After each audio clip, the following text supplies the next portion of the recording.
We informed members of the Council about the request from Ukraine. I want to underscore that we see no problems with allowing Ukraine to take part in the meeting as a country whose interests are affected by the topic. This is in accordance with the rules of procedure. We immediately conveyed the signal that as soon as the presidency receives a letter in due form with the agreement of the members of the Security Council, it will be accepted. However, the Ukrainian delegation did not send in the proper request.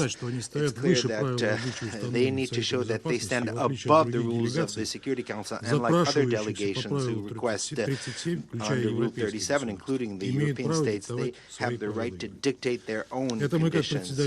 We, as a presidency, cannot accept that. The rules are the same for everyone, and that is to ensure the functioning of the Security Council throughout the month. The attempt by the Ukrainian delegation is an attempt to undermine the authority of the Security Council, because the presidency is not just a country, but it's an institution, and I hope all colleagues accept that. Nevertheless, in the absence of objections, we agree to let the Ukraine take part in today's meeting, but only on condition that it was requested by the United States. We intend to satisfy the request of the United States in accordance with the rules. We regret that Ukraine cannot act independently, even on such a procedural matter as a meeting of the Security Council. And even in that, it has to be led by its sponsor.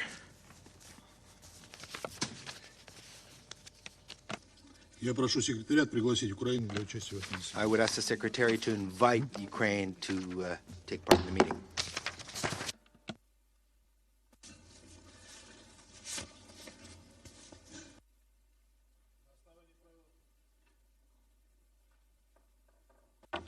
На основании правила 39 временных правил процедуры Совета я приглашаю принять участие в данном заседании следующих докладчиков. Исполняющие обязанности заместителя генерального секретаря по гуманитарным вопросам и обязанности координатора чрезвычайной помощи госпожу Джойс Сую и кардиохирурга, анестезиолога и активиста господина Владимира Жовина. Решение принимается. На основании правила 39 временных правил процедуры Совета я также приглашаю принять участие в заседании главу делегации Европейского союза по организации Объединенных Наций, его превосходительство господина Ставроса. Решение принимается. Совет Безопасности приступает к рассмотрению пункта 2 повестки. Сейчас я предоставляю слово госпоже Джойс Суи.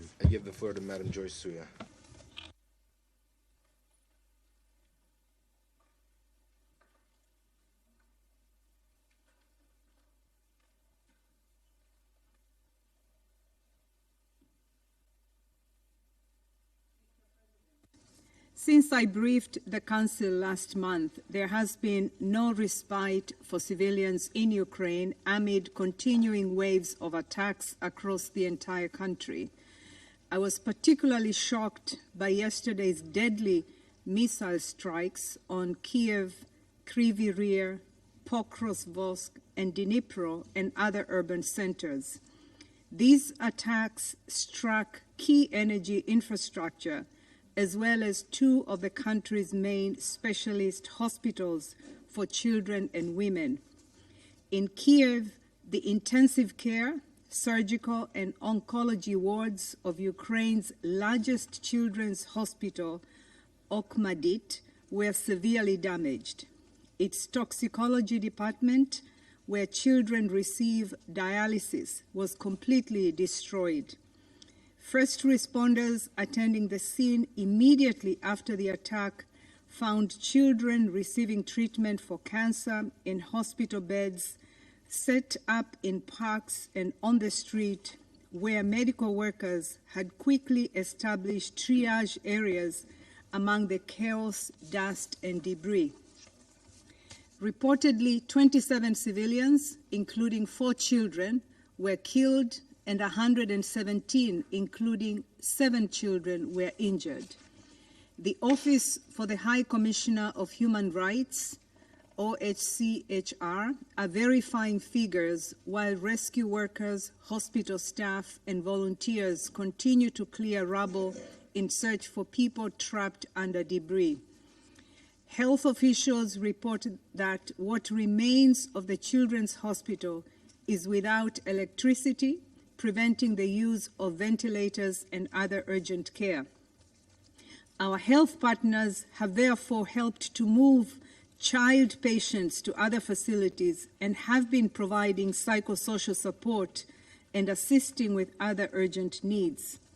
UN human rights staff also witnessed a massive outpouring of solidarity from local residents who rushed to the scene to help remove rubble and provide blankets, water, and food for patients and medical staff. I also regret that in Kiev, at least 7 civilians were killed at the Isida Medical Center, one of Ukraine's largest women's health and family planning centers, when debris from an intercepted missile hit the facility. Mr. President, I echo the Secretary General's, UN Human Rights High Commissioners, and others' strong condemnations of these deplorable attacks. My heart goes out to all those affected. Let me remind this Council that hospitals have special protection under international humanitarian law. Intentionally directing attacks against a protected hospital is a war crime, and perpetrators must be held to account. Mr. President, these incidents are part of a deeply concerning pattern of systemic attacks harming healthcare and other civilian infrastructure across Ukraine. Attacks have intensified since the spring of 2024. As of 30 June 2024, OHCHR has verified conflict-related violence in Ukraine has claimed the lives of 11,284 civilians and left 22,594 others injured, a total of 33,878 civilian casualties since February 2022. This does not include figures from yesterday's attacks. The World Health Organization has now verified 1,878 attacks affecting healthcare facilities, personnel, transport, supplies, and patients since February 2022. Attacks have also significantly impacted homes, education facilities, office buildings, and public transport. And they have disrupted electricity, gas, water supplies for millions of households. Energy production capacity across the country is significantly reduced. The consequences for the humanitarian situation in Ukraine are, of course, severe. More than 14.6 million people, about 40% of Ukraine's population, require some form of humanitarian assistance. 56% of these people are women and girls. Access to medical care for women and girls, including maternal and reproductive health care, is severely restricted. Thousands of children continue to have daily lessons in bunkers 20 feet below the ground. And for everyone, the constant fear caused by this war is having a serious impact on mental health. More than 10 million people urgently need support to cope with the stress, anxiety, and other mental health challenges associated with the conflict. Mr. President, in this context, it is deeply troubling that aid operations are also being impacted by these attacks. Just last week, a strike destroyed an apartment block immediately in front of the United Nations office in Dnipro City, Ukraine's 4th largest city, home to thousands of people fleeing hostilities and a base for a significant number of aid organizations. The attack killed and injured civilians, including aid workers, and destroyed homes. A second attack in Dnipro on the same day also damaged hospitals, schools, and a collective site hosting more than 120 displaced people. It bears repeating, throughout all military operations, constant care must be taken to spare civilians and civilian objects from harm. Mr. President, as we have mentioned in previous Council briefings, humanitarian operations in some areas also lack access to people in need. We remain deeply concerned about the 1.5 million people who are unable to reach in parts of Donetsk, Kherson, Luhansk, and Zaporizhzhia regions occupied by the Russian Federation. Like all others living close to the front line in Ukraine, they undoubtedly require urgent access to healthcare and medicine, food, and clean drinking water. In accordance with international humanitarian law, it is imperative that impartial humanitarian relief can be facilitated for all civilians in need. Mr. President, despite the challenges in the first 4 months of 2024, the UN and its partners, many of them local organizations, still managed to provide life-saving assistance to 4.4 million people across Ukraine. We are grateful to the donors who have so far provided the $887 million in funding that has allowed us to do so. But the reality is that 6 months into the year, this only amounts to 28% of the $3.1 billion required. To sustain operations in an increasingly complex and dangerous environment, we urgently need donors to accelerate funding for the humanitarian response. All the more so as another winter approaches amid no sign of an easing of hostilities or their impact on civilians and civilian infrastructure. To facilitate early procurement and pre-positioning of winter supplies, the UN and its humanitarian partners are launching the Winter Preparedness Plan for 2024-2025, supported by an allocation of $55 million from the Ukraine Humanitarian Fund. But alone, this will not be enough to get Ukrainians through another winter of war. More is urgently needed. Mr. President, members of the Security Council, for more than 2 years now, people across all of Ukraine have shown remarkable fortitude and resilience in unbelievably challenging circumstances. However, yesterday's attacks and their impacts are a reminder of the deplorable human toll of this war, particularly on the most vulnerable members of the society, tragedies we will see again and again as long as this conflict continues and the rules of war are defied. I therefore once again call on this Council and all Member States to support all efforts to ensure respect for international law and bring an end to the suffering and destruction. Thank you, Mr. President. Я благодарю госпожу Мсуи за ее брифинг. Сейчас предоставляю слово господину Владимиру Жовниру.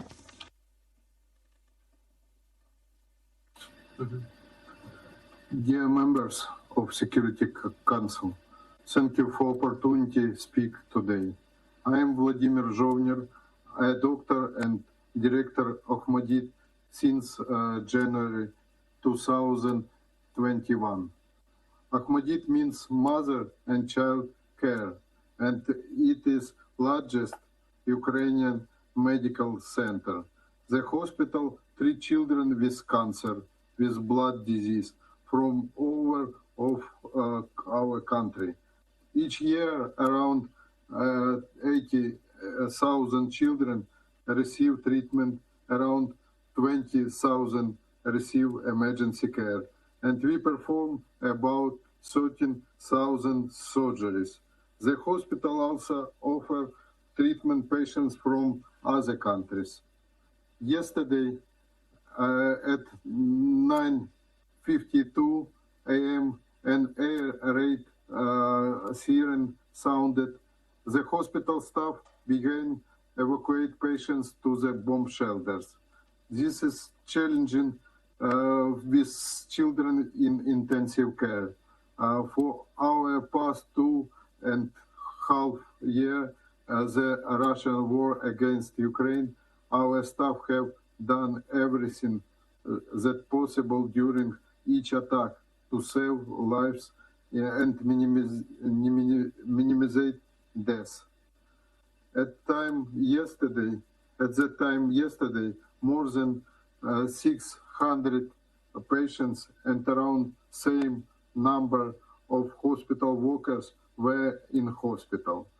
Children were on drips, on dialysis, on intensive care.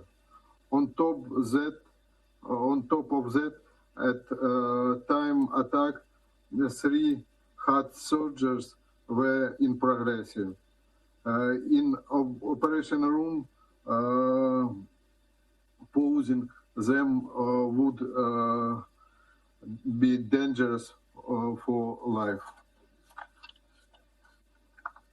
At 10:42 a.m., we felt a powerful explosion. The ground shook and the wall trembled. Both children and adults screamed and cried from fear, and the wounded from pain. It was a real hell. We went into a yard and we saw that a Russian missile had struck the intensive care and therapy department for chronic intoxication. The part of building was completely destroyed. The floor collapsed, and we could hear people crying out from help from beneath the rubble. As a result of attack, over the 300 people were injured, including 8 children. 2 adults died. One from them was our young doctor. The primary goal of evacuate patients who rely the life support system. We evacuate more than 600 patients, more than 100 transferred to other hospital. Evacuation continue. Our medical staff have also been taken in to the hospital to provide medical care to these children. Hospital toxicology building and traumatology department have been completely destroyed. A part of a country's only oncology laboratory was destroyed. In total, 24 departments are damaged, including 10 surgical departments, 5 oncology departments, 3 intensive care units, 2 operation blocks, 2 somatic departments, the radiology department, prenatal care department, and the radiation therapy department. We had suspend medical service, the Department of Toxicology and Emergency Care. Operations and trauma unit are halted. We continue evacuating, and full damage caused by direct Russian attack on the children's hospital. The strike will have long-lasting effect. Patients will face shortage of medical care, and our specialization service with high-tech equipment won't be restored soon. We will have serious long-term impact on Ukrainian children needing medical care. The psychological trauma of children from this attack will severe. It will last a long time, a cold effect for them for all their whole life. To conclude, striking of children's hospital, where children and treated for cancer and other heavy disease is not just a war criminal. It's far beyond the limit of humanity. Our doctors and our employees have been saving children's life to the last, even under missiles and fire. We will not surrender. Thank you, all of you, for your attention. Я благодарю господина Владимира Жовнина за его сообщение. Сейчас предоставляю слово членам Совета, желающим выступить с заявлениями. Я предоставляю слово Франции. Monsieur le Président, Mr. President, je remercie Madame Souya et Monsieur Zovnir pour leurs interventions. Le lundi 8 juillet, la Russie a procédé à des frappes massives contre de nombreuses cibles civiles en Ukraine. Ces missiles ont touché l'hôpital pour enfants Okhmaïditz, où les enfants sont traités pour des pathologies lourdes, y compris des cancers. Une autre frappe, quelques heures après, a touché un centre médical à Kiev. Selon un bilan encore provisoire, ces attaques ont tué au moins 37 personnes. Une fois de plus, la Russie a délibérément ciblé des quartiers résidentiels et des infrastructures de santé. La France condamne ces violations flagrantes du droit international qui s'ajoutent à la longue liste des crimes de guerre dont la Russie devra rendre compte. Comme elle le fait depuis près de 2 ans, avec des frappes massives contre les infrastructures énergétiques du pays, elle cible les objectifs civils et cherche à saper la résilience du peuple ukrainien. La France réaffirme son soutien aux travaux menés par les Nations Unies et d'autres organisations pour documenter ces violations et assurer une reddition des comptes. Ces actes s'ajoutent au transfert forcé d'enfants ukrainiens. Toutes ces violences graves commises contre les enfants ont justifié cette année encore l'inscription de la Russie sur la liste d'infamie du rapport annuel sur les enfants dans les conflits armés. Ces faits viennent confirmer une nouvelle fois que notre soutien à l'Ukraine doit se poursuivre et s'amplifier. Comme l'a rappelé le Conseil européen du 27 juin dernier, la Russie ne peut et ne doit gagner cette guerre. La France continuera donc and will not win this war. France will therefore continue providing Ukraine with the necessary support for its legitimate defense for as long as it takes. It will continue its humanitarian assistance to Ukraine. France mobilized 300 million euros in 2022 and 2023, and in 2024, France will provide more than 100 million euros to support the healthcare, education, demining, energy, and water sectors. We once again call on Russia to withdraw its troops from Ukrainian territory, as demanded by the International Court of Justice on March 16, 2022. We will remain mobilized to ensure respect for the principles of the Charter of the United Nations and will continue to tirelessly condemn their violation. I thank you.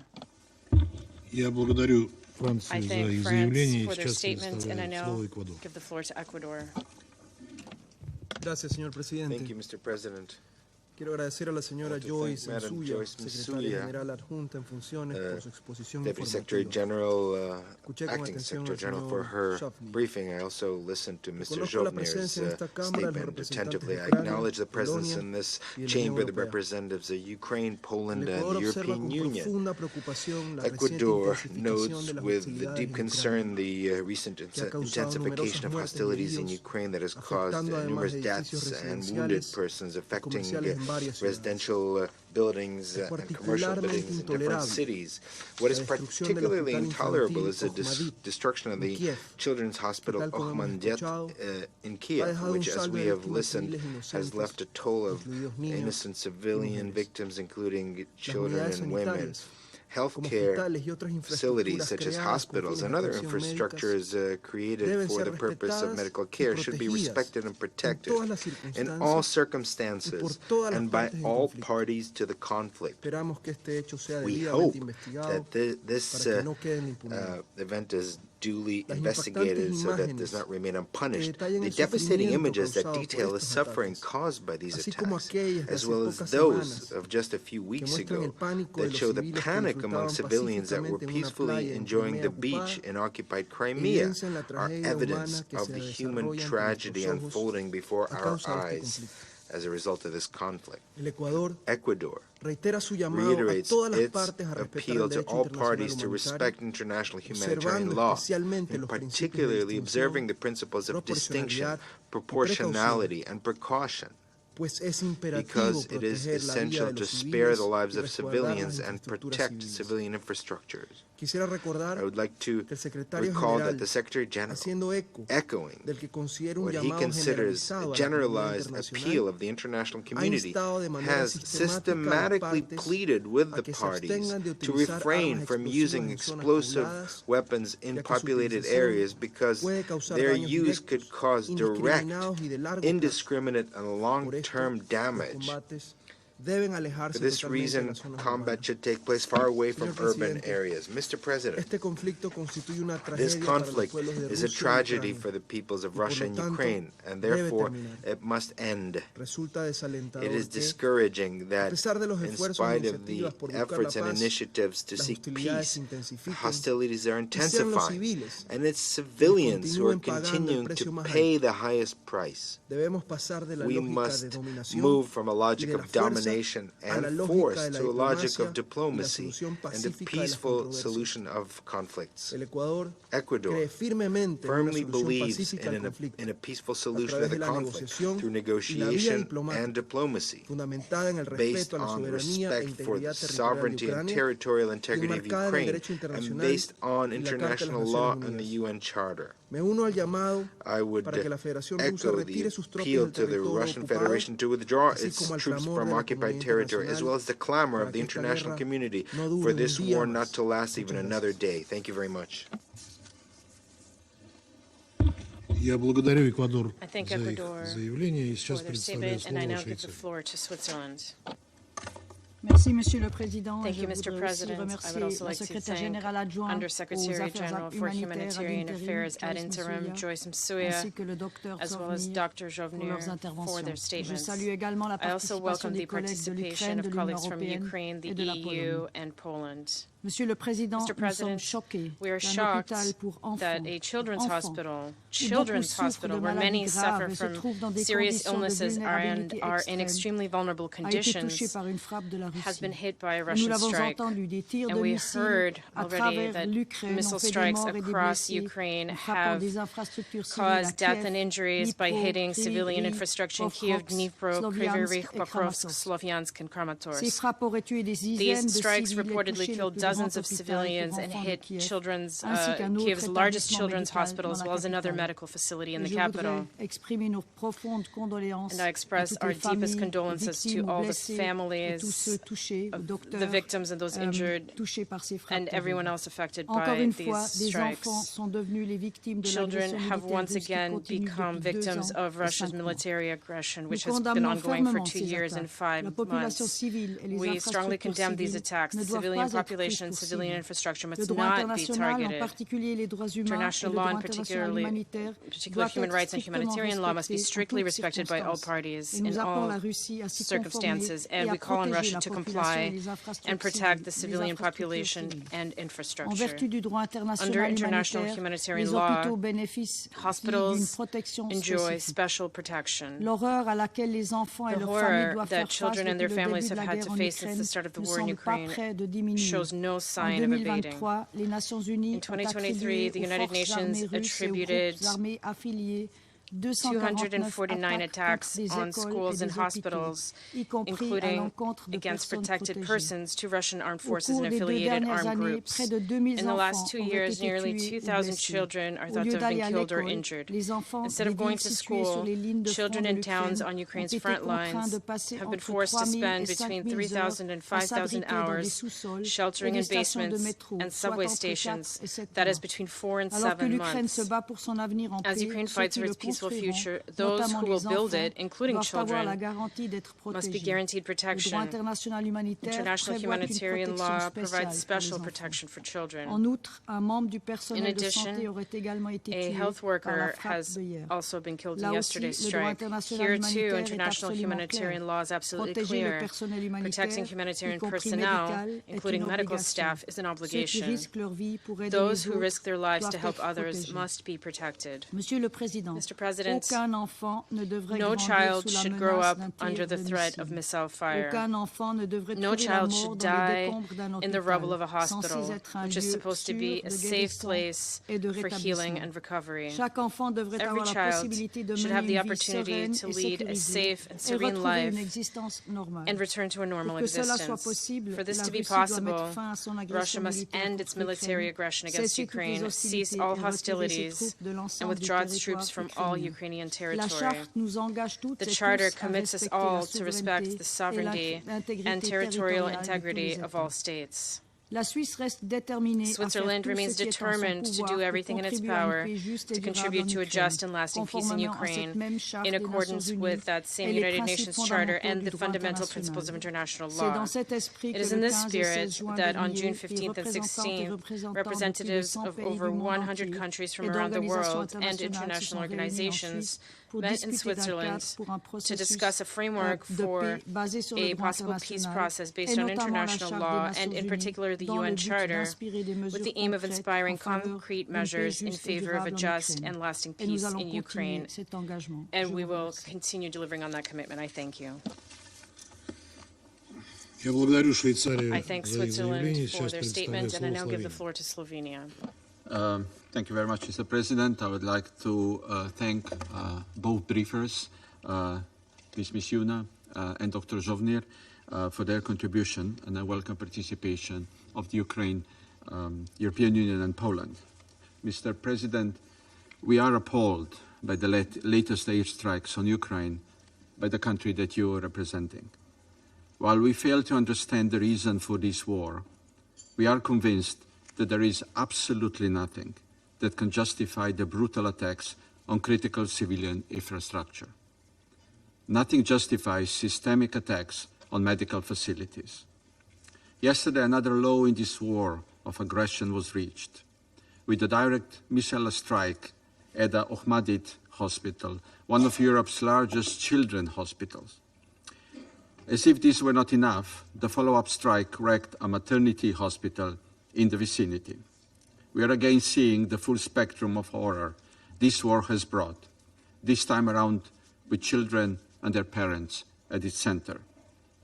It is indeed beyond the limits of humanity, as Dr. Zhovnir just described his feelings. In response to Russia's claims that the responsibility for this devastation should be put on air defense systems, we would like to clarify. Independent sources are disproving these claims. We deplore Russian missile strikes, and we reject the lack of responsibility that Russia is showing in relation to them. Mr. President, the Council should not lose sight of the full picture of the destruction this war has brought. Yesterday's horrid missile attack is just the tip of the iceberg. WHO has verified that from April to May this year, more than one-third of attacks against healthcare facilities happened in Ukraine. In parallel, The healthcare needs have been increasing. In 2024, the civilian casualties have been continuously on the rise, with each month demanding a greater death toll. Additionally, only in May, the new offensive around the city of Kharkiv caused the largest displacement in Ukraine since 2023. Mr. President, killing and maiming children and attacks against hospitals are grave violations against children in armed conflicts. Deliberate targeting of critical civilian infrastructure is prohibited by the international humanitarian law.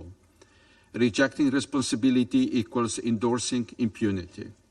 This Council is entrusted by the Charter to address and prevent all of the above.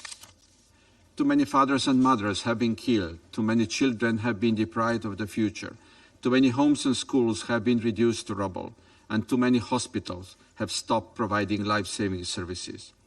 We have seen enough death and destruction for a lifetime. No amount of our support, physical or psychological rehabilitation, or assistance to the health and emergency services can alleviate all this suffering. So, Mr. President, please stop this war. It has been going on for too long. I thank the representative of Slovenia for his statement, and I now give the floor to the Republic of Korea. Thank you, Mr. President. I also thank Acting USG Joyce Msuya and Mr. Zovnir for their timely and informative briefings.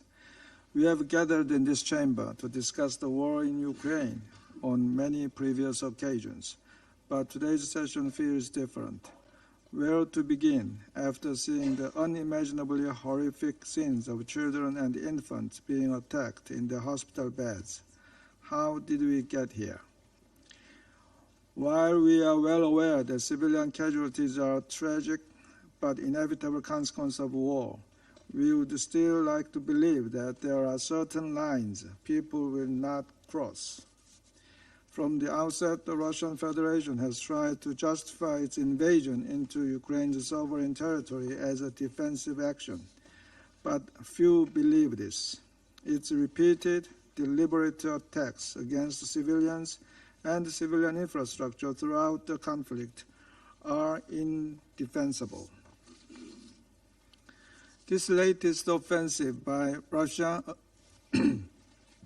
against the civilian targets across Ukraine was especially brazen, causing scores of casualties and serious damage to civilian infrastructure, most notably the missile strike against the Ohmadit Children's Hospital in Kyiv, where my President Yoon Suk-yeol and the First Lady visited in July 2023 to comfort the children and their families receiving treatment. This is a new law. An attack against the most vulnerable among us betrays a basic lack of humanity. Russia's ongoing indiscriminate attacks against civilian objects across Ukraine is a flagrant violation of international law, including international humanitarian law, and those responsible for such heinous acts must be held accountable. At the same time, our hearts go out to all the victims. Colleagues, we once again reiterate that Russia's armed invasion of Ukraine and its annexation of Ukrainian territories through the use of force are serious violations of the UN Charter and international law, and run counter to the core values underpinning the international system. In this respect, I'd like to remind you all that only a handful of countries, such as North Korea, have recognized the unlawful annexation of Ukrainian land by Russia.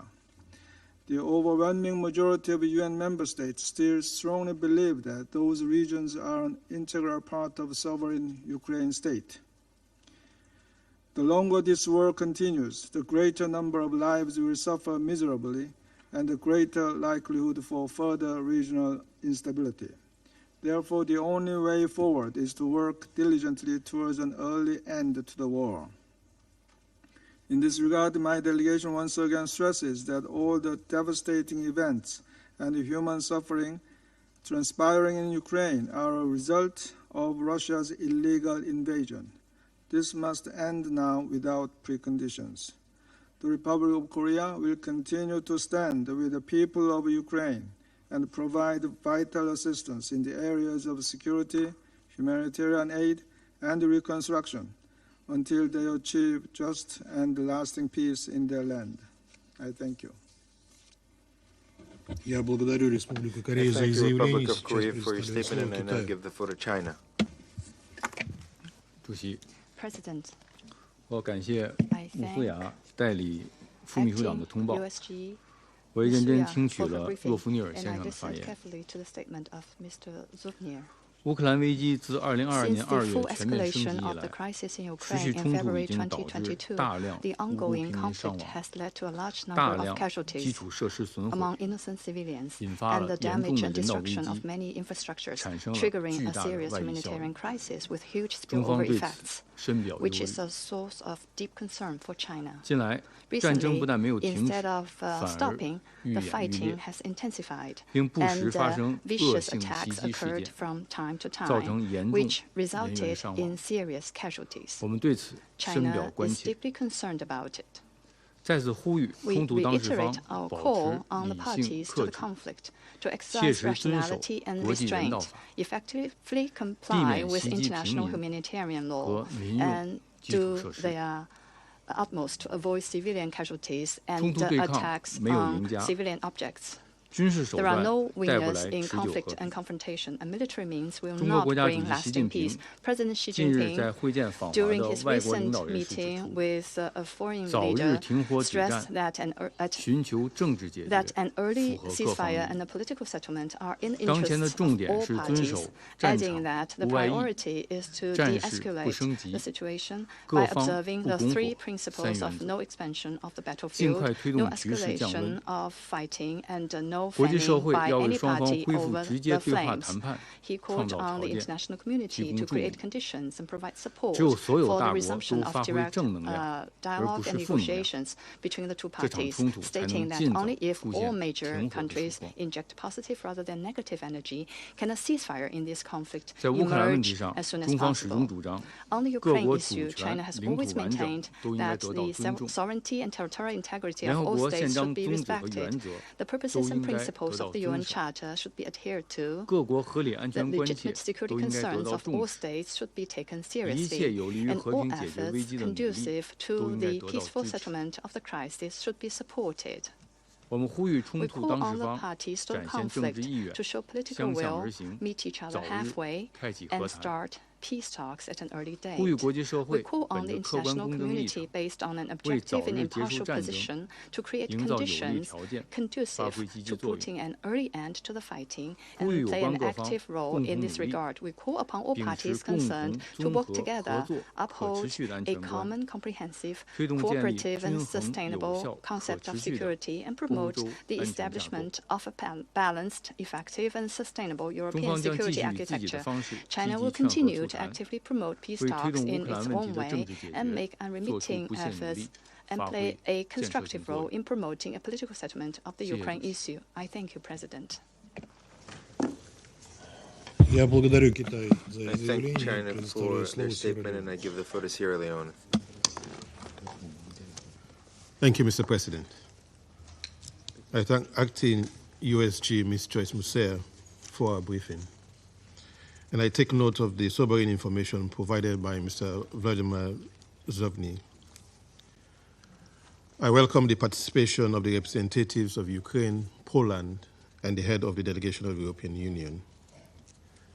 Sierra Leone notes with deep concern the recent reported missile strikes on civilians and civilian infrastructure across Ukraine.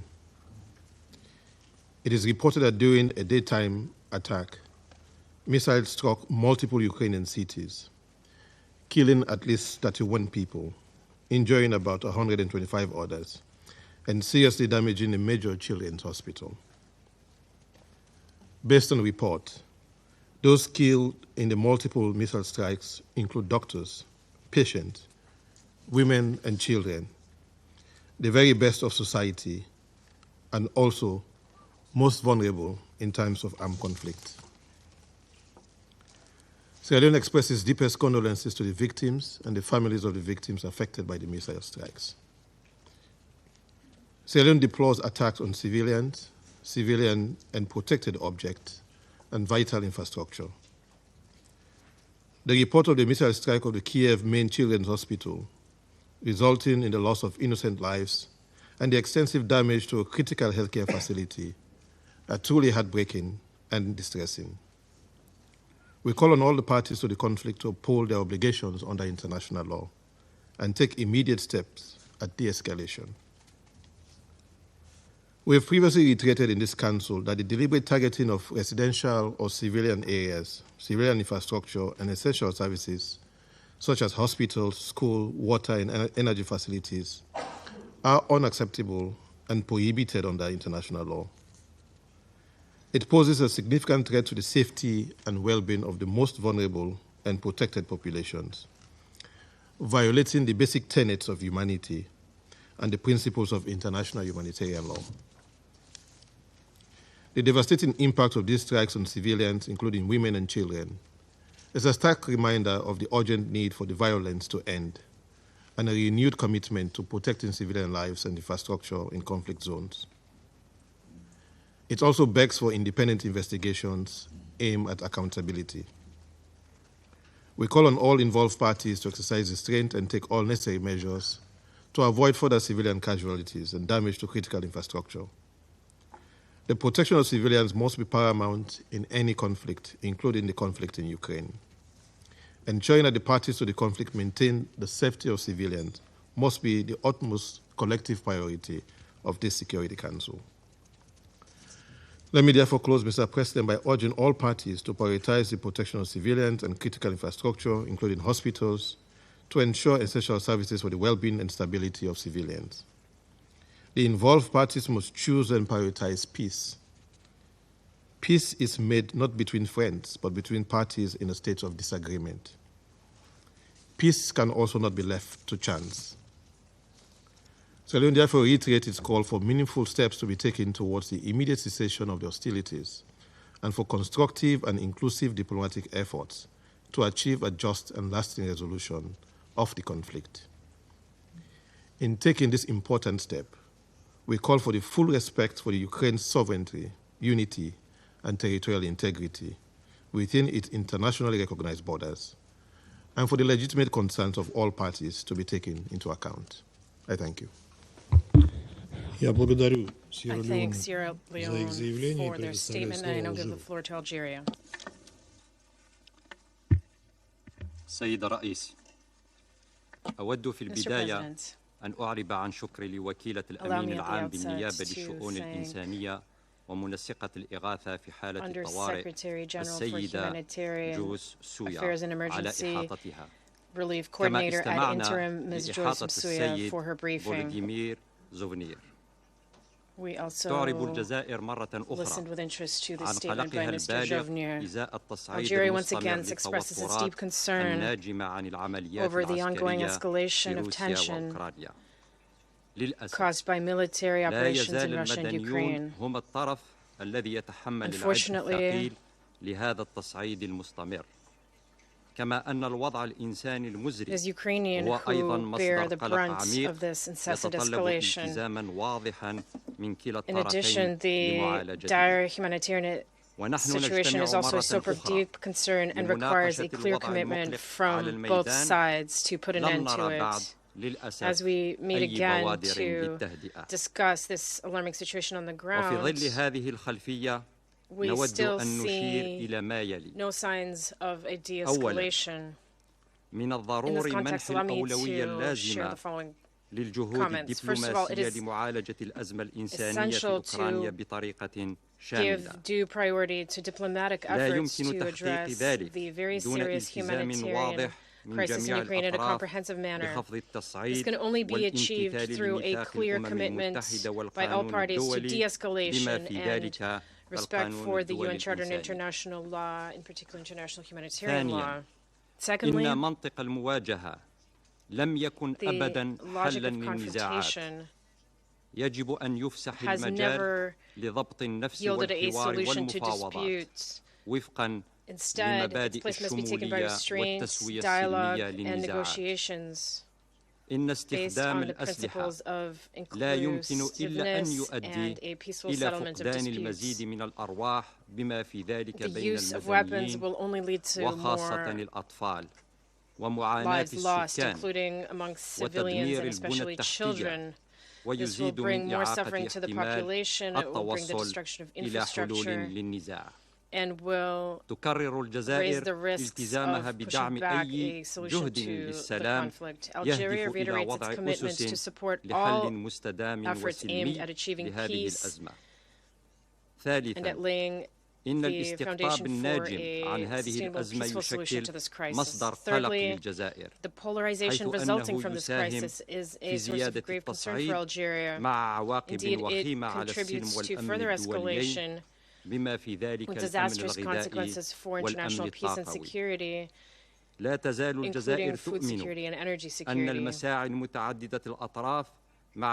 Algeria is convinced that multilateral efforts and intensified international diplomatic efforts are the best way to achieve concrete solutions to this crisis. Such efforts will allow to preserve diplomatic frameworks and reach a peaceful settlement in accordance with the purposes and principles of the United Nations Charter and the legitimate security concerns of all parties. I thank you.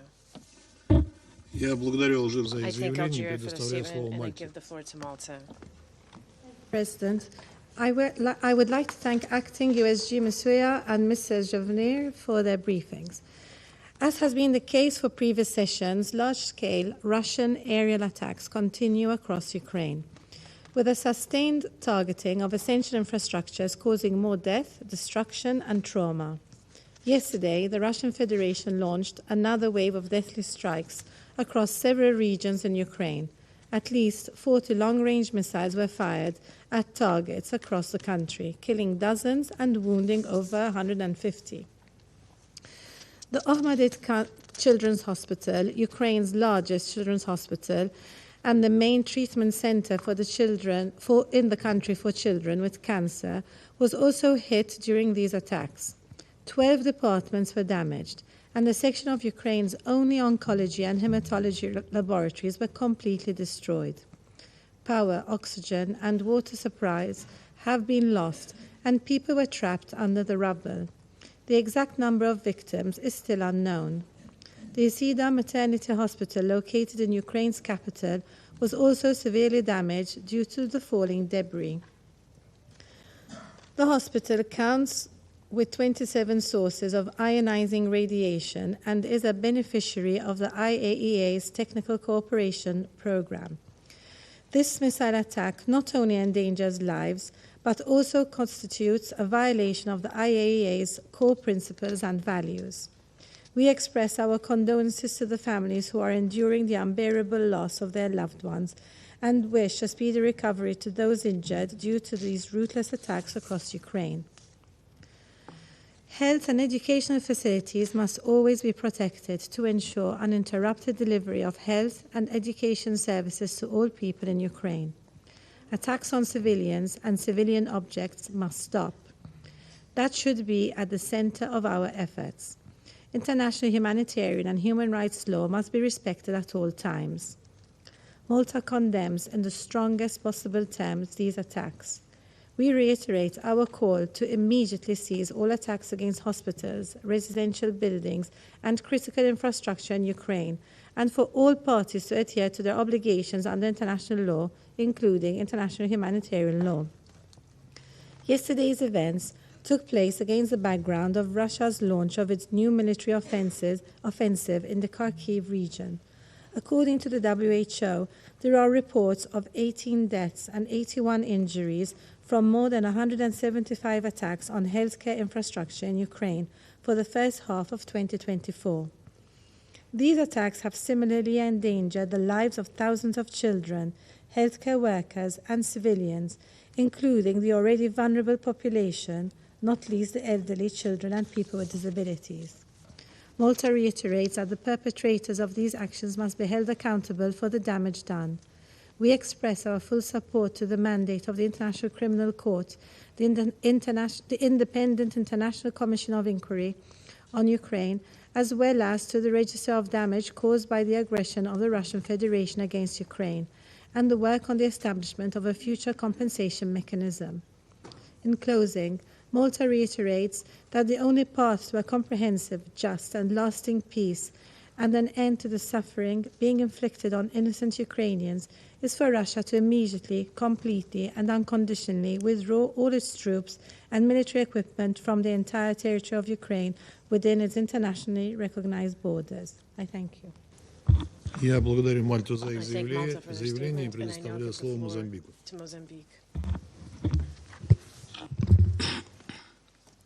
Mr. President, we extend our gratitude to Acting Under-Secretary General for Humanitarian Affairs and Acting Emergency Relief Coordinator Joyce Msuya for our information. We took note to the briefing by Mr. Volodymyr.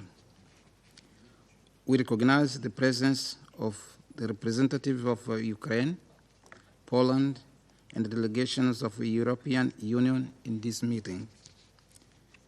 Mr. President, in light of the report attacks resulting in civilian casualties, injuries, and destructions of critical civilian sites and infrastructures in Ukraine, my delegation wishes to emphasize the following points.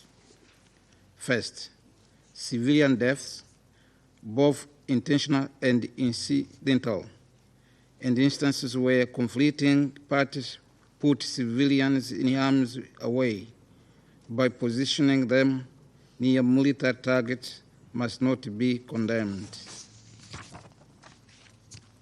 We urge the warring parties to exercise maximum restraint and avoid the use of explosive weapons in populated areas, the leading causes of civilian casualties in Ukraine. Our position on the humanitarian dimension of this and other conflicts remain consistent, unchanged, and worth reiterating.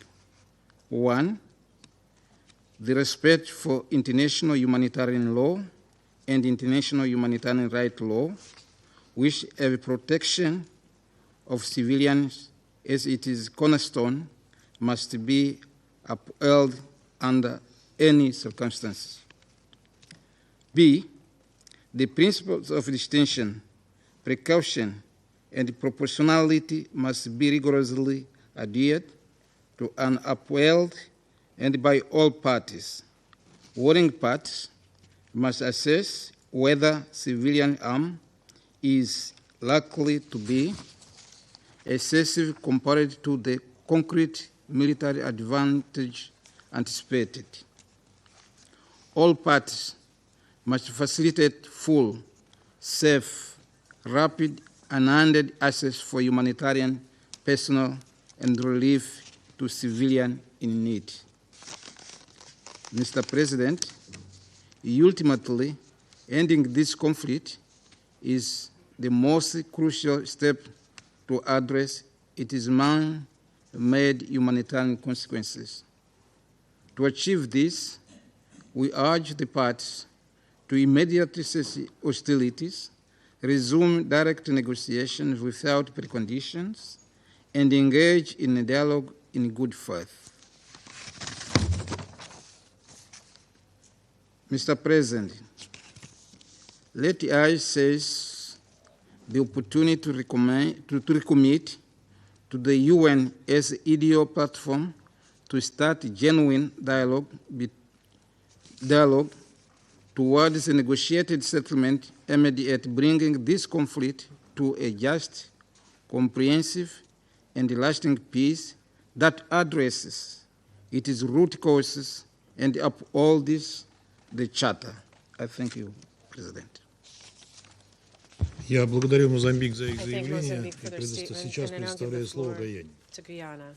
Thank you, Mr. President. We thank Acting USG Joyce Msuya and Dr. Volodymyr Jovenir for their briefings. We welcome the participation of the representatives of Ukraine, Poland, and the European Union in today's meeting. We also extend our condolences to the government and people of Ukraine, including the families and loved ones of those who were killed yesterday, and wish for the speedy and full recovery of those injured. Mr. President, Guyana is extremely alarmed by the continued attacks against civilians and civilian infrastructure since the start of this war.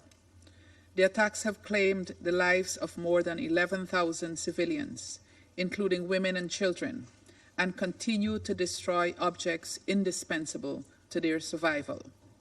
We have repeatedly warned of the devastating consequences of prolonging this war, especially in light of the attacks against hospitals, electricity transmission systems, food ports, gas and water supplies, and a high number of civilian casualties. Mr. President, yesterday's missile strikes were particularly shocking.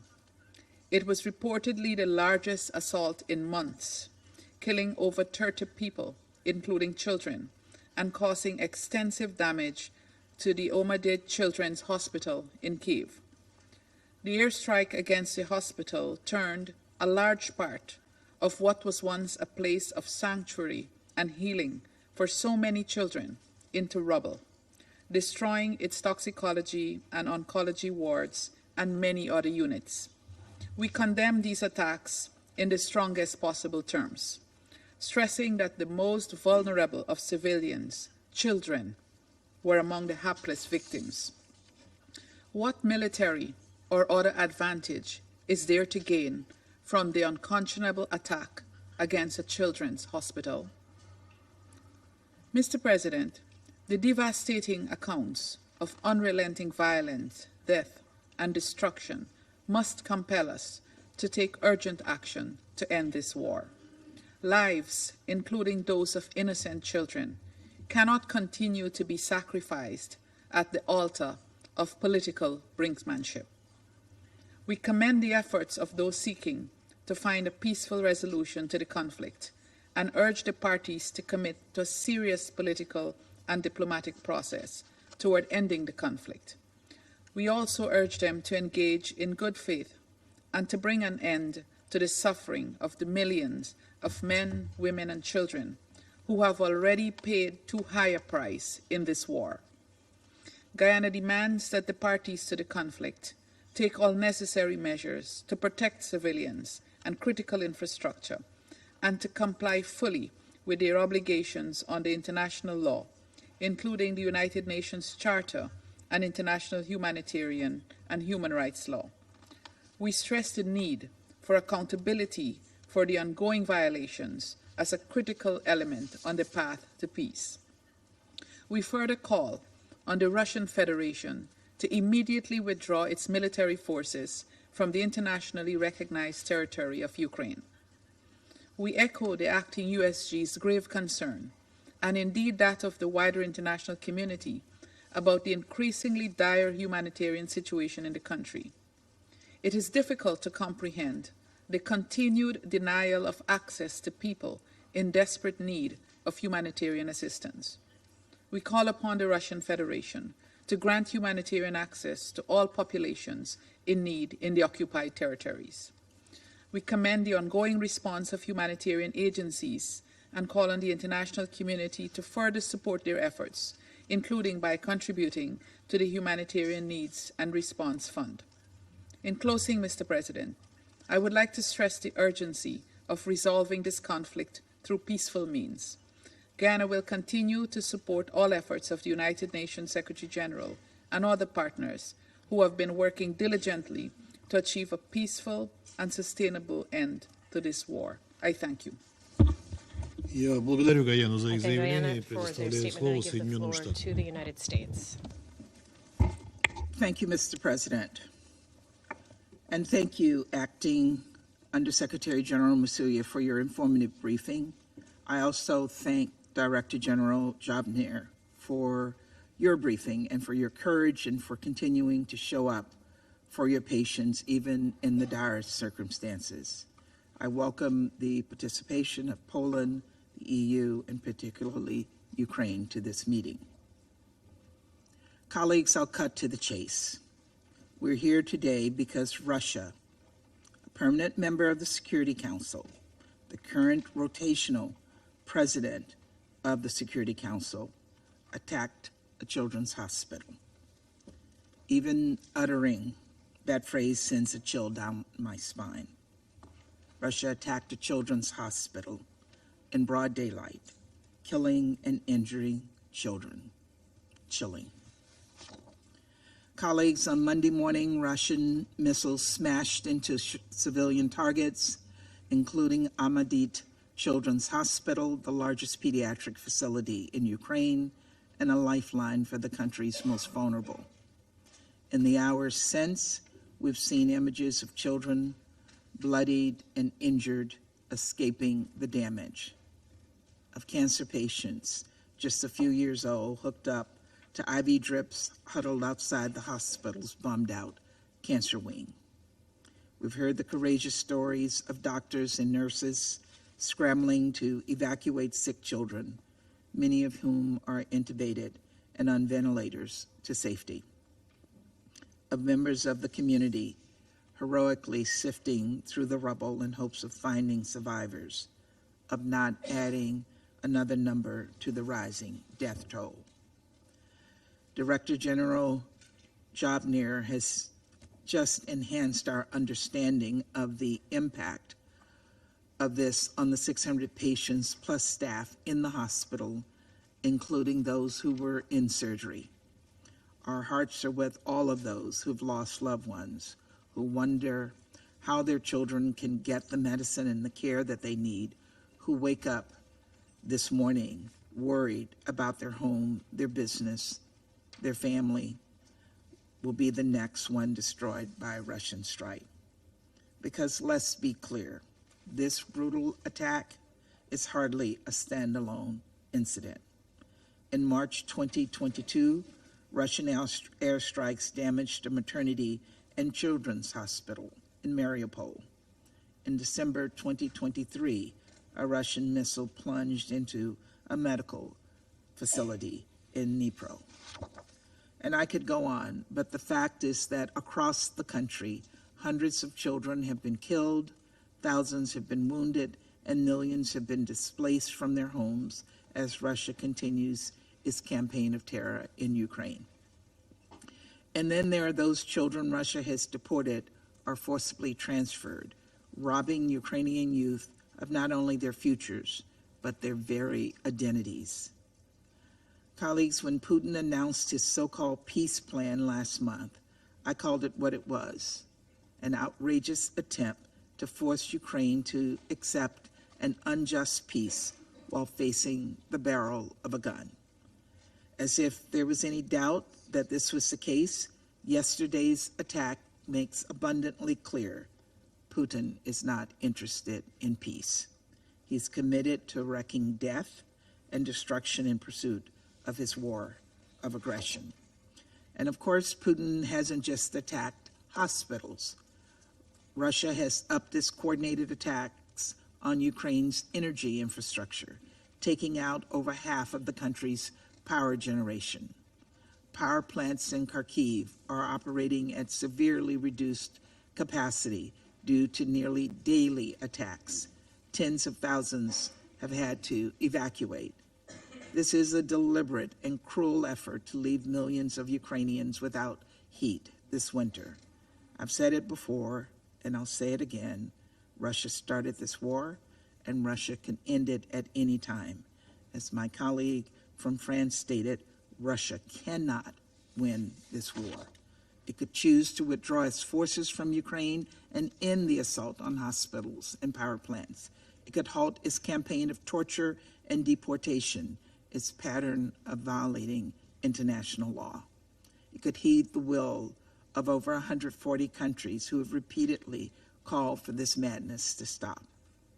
Until that day, and until the victims of these atrocities have gotten the accountability and justice they deserve, the United States will stand with Ukraine. We will stand with Ukraine in its efforts to defend its borders, and we will stand with Ukraine here in this Council. As laid out in last month's Ukraine Peace Summit in Switzerland, we will support Ukraine's right to self-defense and invest in the country's recovery, reconstruction, reform, and modernization. And we will uphold the principles of the UN Charter, including respect for sovereignty, political independence, and territorial integrity. We encourage every member of this Council and every corner of the international community to do exactly the same. Thank you. Я благодарю Соединенные Штаты за их заявление, предоставляю слово Соединенному Королевству. I would like to start by thanking Under-Secretary General Masuya and Dr. Zhovnir for their briefings, and I welcome the participation of Ukraine, Poland and the EU in our meeting today. I offer the UK government's deepest condolences to Dr. Zhovnir and the victims of Russia's latest appalling airstrikes across Ukraine, and to their families and their loved ones. Since the 23rd of February 2022, in repeated attacks on Ukraine, Russia has killed Ukrainian children. Russia has maimed and injured Ukrainian children. Russia has abducted Ukrainian children. And yesterday, Russia came back for wounded and sick children in Okhmatit Hospital. This is cowardly depravity, and this must stop. I visited Okhmatit Hospital last December. It's become a refuge for children injured in attacks across Ukraine. I saw for myself the dedication of Dr. Zhovnir and his staff and the care they provide. I met two young girls among many who were resolutely learning to walk again with prosthetics. One had been injured in Russia's attack on Kharkiv, the other in Russia's attack against Kramatorsk railway station. Colleagues, intentionally directing attacks against civilians and civilian objects constitutes war crimes. The ICC has already issued arrest warrants for the Russian president, former defense minister, the chief of the general staff, and the Commissioner for Children's Rights for suspected war crimes.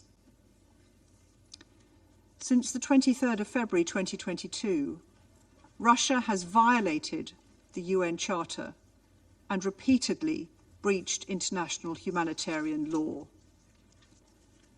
Its conduct is a disgrace to the Security Council and especially to the President's seat. Colleagues, we must join together to condemn Russia's actions and stand foursquare behind the UN Charter and its guarantees of sovereignty and territorial integrity, and behind international law and international humanitarian law. For our part, the UK, together with our partners, will continue to ensure Ukraine is able to defend itself from these barbaric acts of violence, as confirmed by my Defence Secretary this weekend in Odessa, where he announced new military aid for Ukraine's defence. At the NATO summit this week, we will demonstrate our resolve to support Ukraine for as long as it takes. We will also work to ensure accountability and justice for the Ukrainian people. And we will support Ukraine to secure a just and lasting peace in line with the UN Charter. I want to commend the exceptional resilience of the Ukrainian people, and in particular to pay tribute to the Ukrainian emergency services, especially over the last 48 hours. I also express my admiration for the doctors and other hospital workers at Okhmatdit and for their patience. In conclusion, I call on Russia again to end its aggression against Ukraine and immediately, completely and unconditionally withdraw all its forces from Ukraine's internationally recognized borders and stop killing Ukrainian children. Thank you. Я благодарю Соединенное Королевство за их заявление и предоставляю слово Японии. And I now give the floor to Japan. Thank you, Mr. President. I thank Ms. Musuya and Mr. Zovna for their detailed briefings. Today, we have come together once again to confront the grim reality caused by the escalating attacks by Russia across Ukraine. According to the reports, a barrage of Russian missiles across Ukraine caused serious damage and many casualties, including at a pediatric hospital in Kiev, where many young, innocent children are hospitalized. Japan condemns Russia's attacks against civilians and civilian infrastructure across Ukraine in the strongest terms. We express our deepest condolences to those who lost their loved ones and hope for the speedy recovery of the injured. In particular, we sincerely wish that the children who should be receiving treatment will get prompt and appropriate care. We are deeply frustrated that we must be once again updated on the numerous and increasing civilian casualties resulting from the clear violation of the UN Charter by a permanent member of the Security Council. Russia's unprovoked war of aggression against Ukraine has led to the death and injuries of countless innocents, continuing to worsen the humanitarian crisis on the ground. Since the beginning of Russia's aggression, so many children who should be the future of Ukraine and the future of the world have been mercilessly killed and maimed. According to the annual report on children and armed conflict in 2023 alone, the UN verified the killing of 80 children and maiming of over 330 children. It is also recorded that over 200 schools and 90 hospitals were attacked. It is unfathomable that these figures do not represent the whole scale of impact on children. We must never forget child abductions by Russia as well. They should be returned home and be united with their loved ones immediately. My delegation is absolutely enraged by Russia's continuous disregard for international law, including international humanitarian law. Attacks targeted against civilians and civilian objects are clearly prohibited by IHL. The international community will not tolerate impunity for those responsible and perpetrators of violations of IHL, and all other heinous acts must be identified and held accountable. Once again, we reiterate our clear position to urge Russia to cease its aggression and immediately and unconditionally withdraw from the internationally recognized territory of Ukraine. Japan continues to stand with the people of Ukraine. I thank you. Я благодарю